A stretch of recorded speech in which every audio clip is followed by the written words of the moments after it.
Breaking news. Jordan Robinson has donated a coffee. Thank you, sir, for your donation. If you too want to be based, you can donate to me through the link in the description. It earns you my gratitude and a permanent spot on the outro. And also helps me towards my goal of getting the fuck out of this shithole of a country.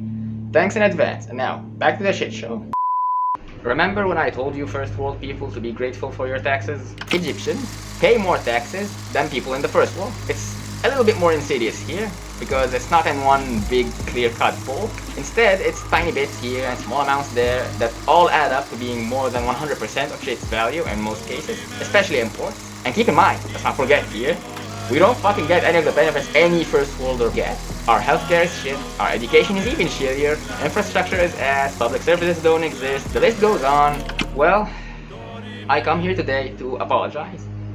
I recently did some research and found out that I misjudged the whole situation. I stand corrected. I've made a severe lapse in my judgment.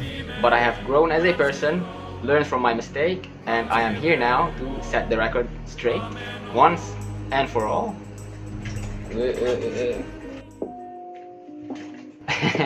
Psych, bitch, did you actually think I was being serious? Bada bing, bada boom, look at this shit, it's even worse than we all thought. So last time doing this, I talked about how someone ended up paying nearly 600% of a gift's value to get it through customs. Not to mention the horror that a fucking gift is taxed, not something commercial in any way. The gift was worth at the time under 200 EGP, and it still got taxed, meaning there is no value floor for custom fees to be applied. If that were mine, I would just let them keep the fucking thing. Ain't no box of chocolate worth 1200 toilet papers for me, man. In fact, that's what a lot of people have done, even with their commercial goods. There's this awkward situation where people bought goods from outside, and by the time they made it here in our ports, our currency had tumbled down, and now that stuff costs more, meaning the taxes on them are more. And also, new taxes were legislated and enforced retroactively. So the people, unable or unwilling to pay the custom fees, let that shit just sit there, on hold, in the warehouses.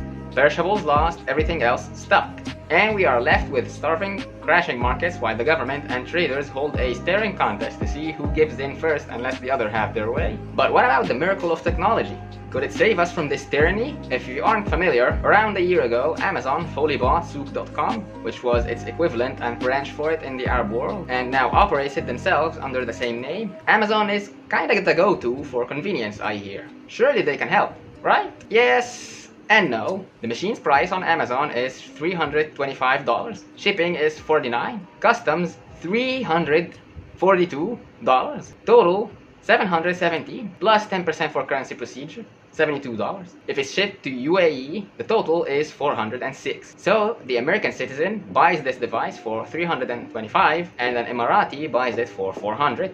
But you, the Egyptian, you get the same device for $800. Now, keep in mind the prices are in dollars. 800 US dollars is shy of 25,000 Egyptian, half of which goes to the government for literally just letting you have it. That's all they fucking do. They allow you to make a perfectly legal purchase with your own damn money in your own damn country. And you have to pay them that much just for it to get through. I'm not kidding when I say we are trapped in here, held hostage by our own leaders as if we were under occupation or something. Anyways, when I said yes and no, yes, it helps because Amazon sourced this shit out before you. You don't have to talk to any motherfuckers from the government or pay any bribes. Just give them the cash and they sort it out for you. So it is still the more convenient option. And no, it doesn't help because you're still going to get ripped off by the government. I'ma close this up by this reply that I giggled and also cried at. Do you just go look up the price of anything you see? Wake up, bro. You're in Egypt. Now is a great time to donate to me on Buy Me a Coffee. The link is downstairs in the description and it only takes a minute. I would greatly appreciate it. Thank you. And goodbye.